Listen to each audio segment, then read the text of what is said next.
19औं हप्ता सत्यको लागि सपना देख्नु। तपाईले जति कल्पना गर्नुहुन्छ त्यो भन्दा अधिक हुनुहुन्छ।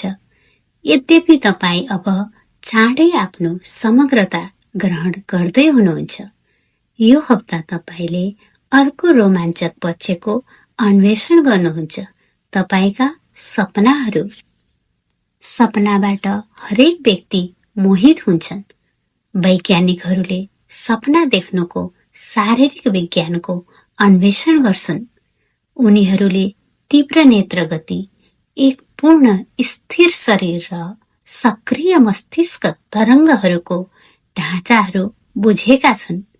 मनोवैज्ञानिकहरूले अवचेतनमा गहिराईले जाँच गर्न सपनाहरूको विश्लेषण गर्दछन्। केही रहस्यवादीहरूले सपनालाई आत्माहरूबाट हुने सञ्चार मान्छन्।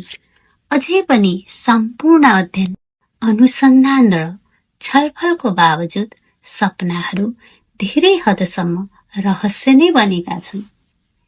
तिनीहरू स्पष्ट रूपमा तपाईको जीवनको एक धेरै महत्त्वपूर्ण भाग हुन्। सबैले सपना देख्छन्।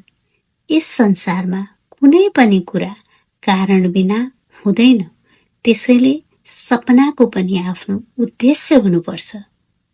वास्तवमा सपनाको उद्देश्य हुन्छ। तपाई भन्न सक्नुहुन्छ कि तिनीहरू चेतनाको अर्को अवस्था हुन्। तपाईको जागृति अवस्था एक हो र स्वप्न अर्को। जब तपाई सपना देख्नुहुन्छ, तपाई त्यो सपनामा जिउनुहुन्छ। त्यसको आनन्द र डर तपाईलाई वास्तविक लाग्दछ। यसका अनुभवहरू तपाईको दिमागमा क्रियान्वयन यानि अभिनय हुन्छन्। वर्षौंदेखि मानव जातिले विशाल अवचेतन मनलाई चिन्दै आएको छ। तपाईको विचार र अनुभवहरूको योगको विशाल भण्डार। यो तपाईको व्यक्तिगत कम्प्युटर हो। यो तपाईको दिमागको त्यो भाग हो जुन तपाई प्रोग्राम गर्न सक्नुहुन्छ। त्यसैले तपाई धेरै समय स्वचालित गतिविधि गर्न सक्नुहुन्छ। यो विशाल अवचेतन मनले तपाईले दिनुभएको विचारहरू, धारणाहरू र दृढ विश्वासलाई भण्डार गर्दछ र यो मनको एक भाग हो जसलाई तपाईले आफ्नो अनुभवहरू प्रकट र साकार गर्न प्रयोग गर्नुहुन्छ। यही कारण हो कि तपाई गम्भीरतापूर्वक शंका गर्न सक्नुहुन्छ कि तपाईका विचारहरूले तपाईको अनुभवहरू प्रकट गर्दछ। तपाई भन्नुहुन्छ कि म गरिब छु, तर म गरिब हुन चाहन्न। म धनी छु भन्ने सोच्नुहुन्छ, धेरै राम्रो। तर जबसम्म तपाईको व्यक्तिगत कम्प्युटरले तपाई गरिब हुनुहुन्छ भन्दछ, तबसम्म त्यही अवचेतन विचार नै तपाईको अनुभवको रूपमा प्रकट हुनेछ। तपाईले जे पनि अनुभव गर्नुहुन्छ त्यस सम्बन्धी विचारहरू अवचेतन मनमा हुन्छ। पक्कै पनि तपाईसँग केही सचेत विचारहरू पनि छन्। जसरी जसरी तपाई अधिक भन्दा अधिक पूर्ण हुँदै जानुहुन्छ, तपाईको चेतन विचारहरूले खेल्ने भूमिका पनि महान बन्दै जान्छ। सम्पूर्णतामा जब तपाई आफ्नो उच्च सोसँग पूर्ण रूपमा एकीकृत हुनुहुन्छ र तपाईको विचारहरू परमेश्वरको विचारसँग एक हुन्छन्, तब मात्र तपाईको विचार ईश्वरको विचारसँग एक हुन्छ। त्यसपछि तपाईसँग त्यही हुन्छ जुन तपाई सचेत रूपमा सोच्नुहुन्छ। तपाईले जे पनि सोच्ने निर्णय गर्नुहुन्छ त्यसको लागि अवचेतन मन तपाईको सधैँ आज्ञाकारी सेवक हो। जबसम्म तपाई पूर्णताको त्यो बिन्दुमा पुग्नुहुन्न, तबसम्म तपाईका धेरै अनुभवहरू स्वचालित भएकोले असङ्ख्य रूपमा आउँछन्। तपाईले जे अवचेतन मनमा कार्यक्रम गर्नुभएको छ त्यही कुरा तपाईले अनुभव गर्नुहुन्छ। तपाई अवचेतन मनको कार्यक्रम कसरी परिवर्तन गर्न सक्नुहुन्छ? यस पाठ्यक्रमको प्रविधिले पक्कै र निश्चित रूपमा सहयोग गर्नेछ। तपाईले आफ्नो उच्च स्वबाट त्यस्ता विचारहरू प्राप्त गर्नुहुन्छ जुन सुधार गर्न आवश्यक छ। तपाई आफ्नो उच्च स्वसँग तपाईको साँचो इच्छाहरूलाई पुष्टि गर्नुहुन्छ र सिक्नुहुन्छ कि तपाईसँग कुन त्यस्ता विचारहरू छन् जसले तपाईको बाटोमा अडचन ल्याउँछ। सिर्जनको सूत्रको मार्फत तपाई कार्यक्रम परिवर्तन गर्नुहुन्छ र आफ्नो इच्छाहरू अनुभव गर्नुहुन्छ। यसरी तपाईको व्यक्तिगत कम्प्युटर अवचेतन मन पुनः सञ्चालित हुन्छ। हामीलाई थाहा छ कि तपाईको उच्च स्व तपाईबाट वास्तवमा कहिले अलग भएको छैन। तपाईले सचेत रूपमा जानेर बुझेर पनि यसलाई अस्वीकार गर्ने प्रयास गर्नुभयो। तपाईले उच्च स्वसँग आफ्नो सञ्चार रोक्ने प्रयास गर्नुभयो। तपाईले त्यस आवाजलाई कहिले सुन्नु भएन जसलाई तपाईले अब सुन्नुहुन्छ र प्रेम गर्नुहुन्छ। तर तपाईले आफ्नो पूर्णता र पवित्रताको पुनर्स्थापित गर्नको लागि हर सम्भव प्रयास गर्नबाट उच्च स्वलाई रोक्न सक्नुहुन्न। तपाईले आफ्नो अवचेतन मनको गलत कार्यक्रमहरू सच्याउनु पर्यो। यद्यपि जब तपाई जाग्नुभयो तब यसलाई तपाईले सुन्न अस्वीकार गर्नुभयो। त्यसैले जब तपाई सुतिरहनु भएको थियो तब सपनाको माध्यमले पुनः कार्यक्रमको सुझावहरू दिइयो। सपनाहरू तपाईको उच्च स्व नै हो जसले तपाईको अवचेतन मनलाई बिस्तारै बिस्तारै र प्रेमका साथ वार्तालाप गरिरहेको हुन्छ। सपनाहरूले तपाईको सोचको गलत प्रकृतिलाई उजागर गर्दछन् र तिनीहरूले बिस्तारै सुधारको सुझाव दिन्छन्। यसरी तपाईका विचारहरू परिवर्तन हुन सक्छन् र तपाईको अनुभवहरू सुधार हुन सक्छन्। निसन्देह तपाईको कुनै दुस्वप्नको अनुभवले यसको कोमलता, यसको प्रेम वा यसको ईश्वरीय दिव्य उद्देश्यलाई ओझेलमा पार्न सक्छ।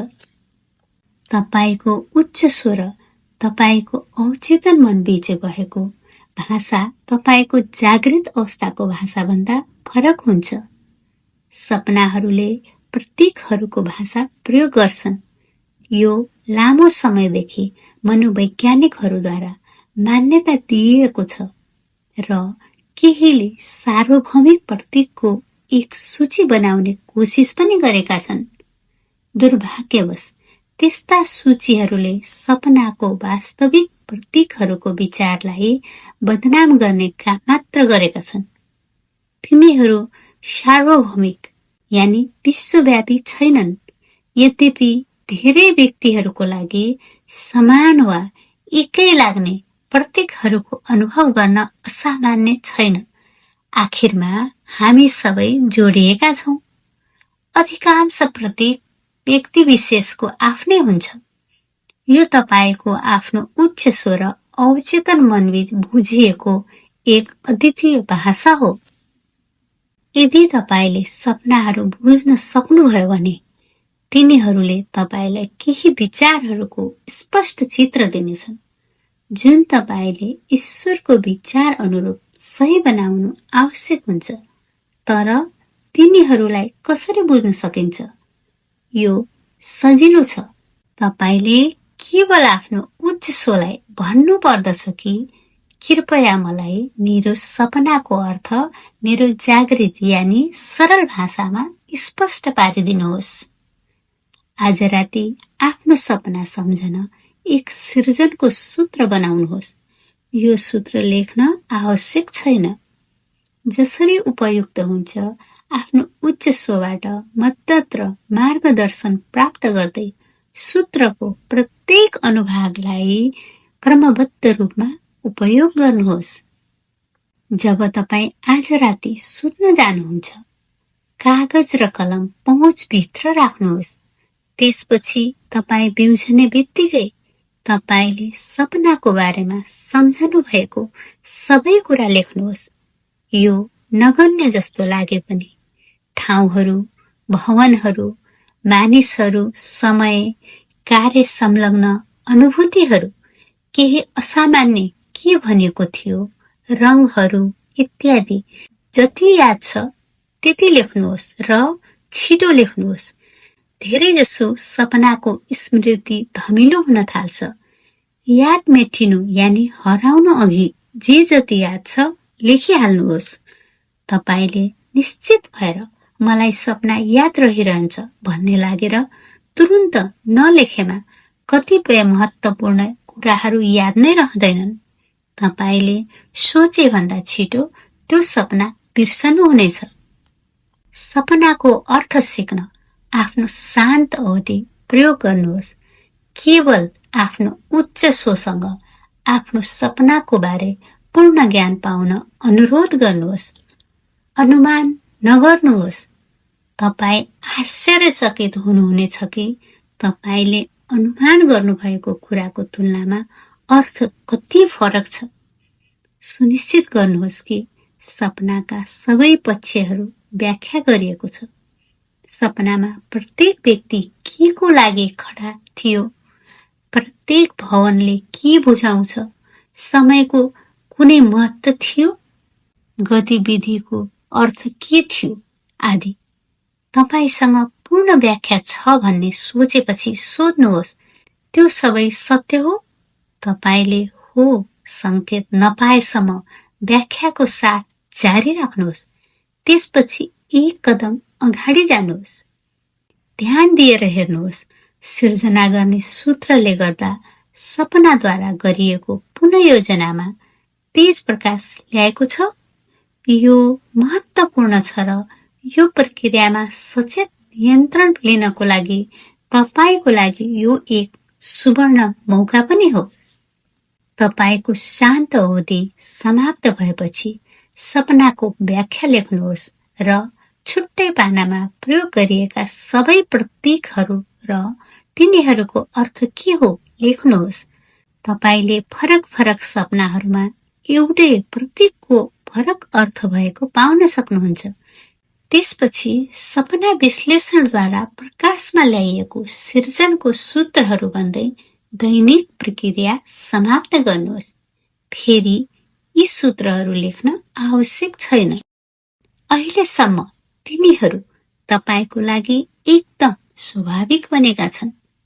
यस हप्ता आफ्नो गतिविधिको क्रममा सपनाहरू तिनीहरूको विश्लेषण र सिर्जन गर्ने सूत्रहरू मार्फत तपाईलाई थाहा भएको नयाँ सन्देश वा ज्ञानको साथ आफ्नो जीवन जिउने सचेत प्रयास गर्नुहोस्। नयाँ र अद्भुत अनुभवहरूको अपेक्षा गर्नुहोस्।